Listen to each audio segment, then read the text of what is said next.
Clap. Yeah, okay. We're talking about rosaries today. Now, give me a second. I had this. If it like dips in volume, it's because it's in my microphone now. Duh. So I've had.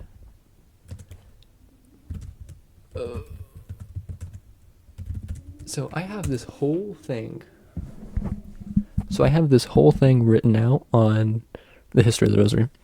And not the history of the rosary, but just the rosary. So, but screw this. I'm just gonna use this as like I'm not gonna really use it. I'm just gonna talk to you guys. So let's talk about the rosary. The history of the rosary. Let's start with that. That sounds like a good idea. So there were these the early monks would take rope, and they would tie knots to them to count the psalms.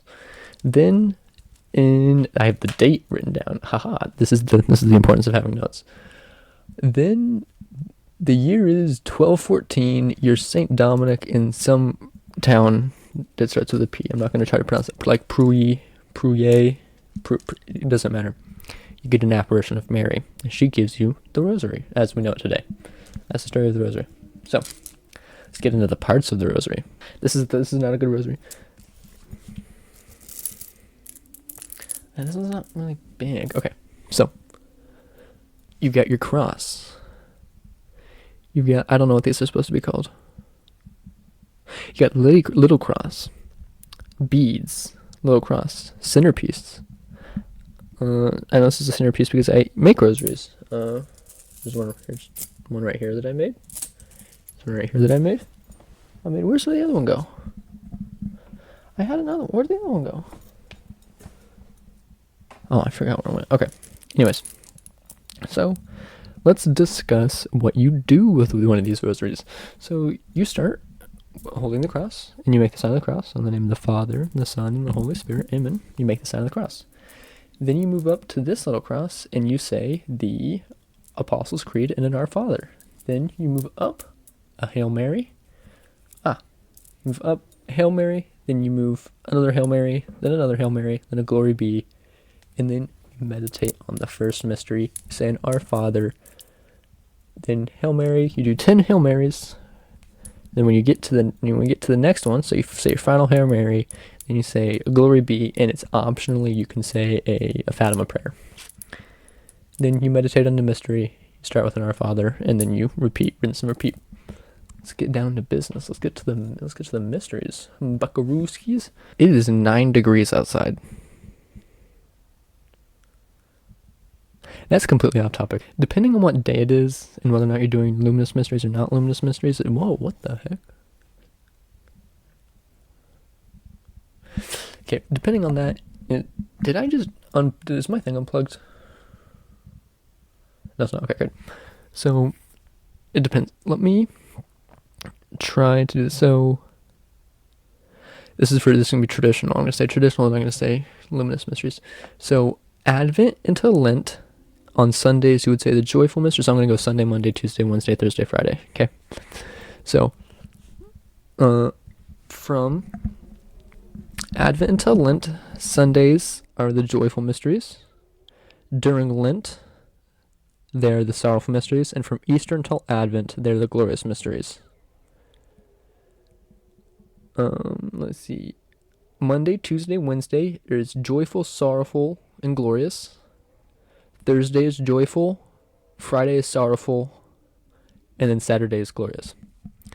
That's the traditional way of saying it. That's the way that things have said in the past prior to whenever JP2 added the luminous mysteries. Now let's go through the luminous mysteries. The luminous mysteries on Sundays are joyful mysteries, regardless of what time of the year you're in, for whatever reason. So on Sundays with the luminous mysteries, you pray the glorious mysteries all throughout the year. It doesn't matter what time of year it is, that's just what you pray. Then Monday, Tuesday, Wednesday, same thing as traditional. You pray joyful, sorrowful, and then glorious. Then on Thursday, you would pray the luminous mysteries because you're praying the luminous mysteries. Friday is sorrowful, if I remember correctly. I don't have it written down for whatever reason, so give me just a second to look this up for y'all. I love praying the rosary. It's one of my favorite things to do. I do it every day. What was I looking up?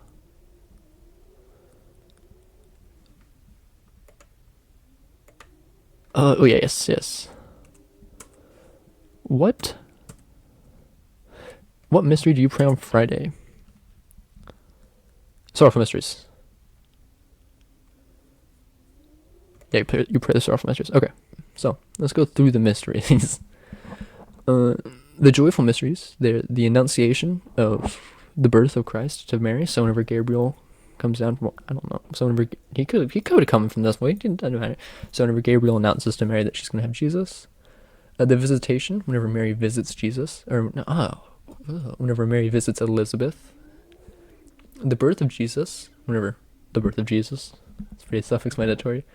The presentation of Jesus at the temple. I can't remember exactly the substance of that, but the presentation of Jesus at the temple. And then finally, for the joyful mysteries, we have the finding of Jesus in the temple.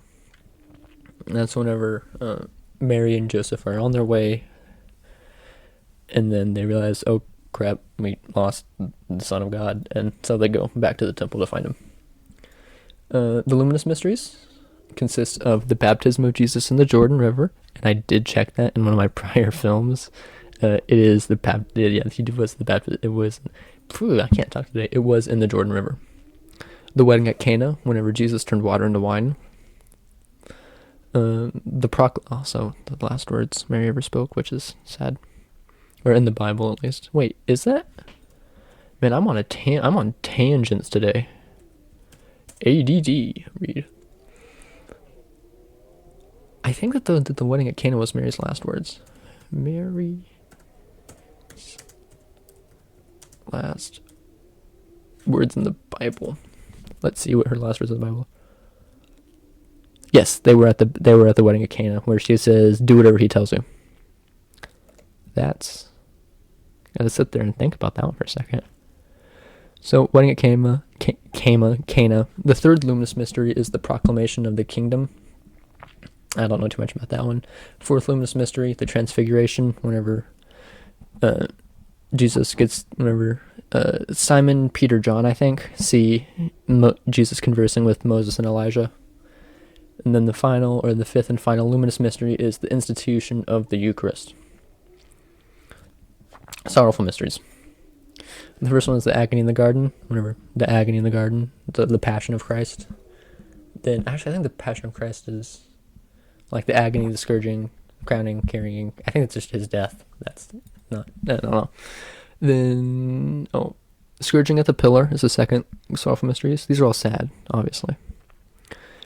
Then the crowning of thorns, whenever he gets crowned with thorns. Whenever the fourth sorrowful mystery is Jesus carrying the cross. And then the fifth and final sorrowful mystery is the crucifixion and death of Jesus.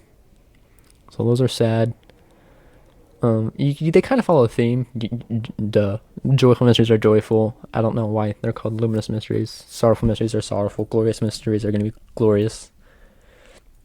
And glorious mysteries are the resurrection, the ascension of Christ. Whenever he takes the elevator to the sky. That's really bad. I'm going down for saying that. Number 3, the descent of the Holy Spirit upon the apostles and Mary. Then the assumption of Mary into heaven, and then the coronation of Mary in heaven. So I told you how to pray it. I had this whole 30-minute spiel where I went through, talked about Vatican II and Michael Fairy's song. I'm not going to do that this time. So I showed you how to pray it. I don't know what else to do now. Make a rosary. Make a rosary, guys. It's so fun. I'll see you all later, I guess. I mean, I don't know. Subscribe, I guess.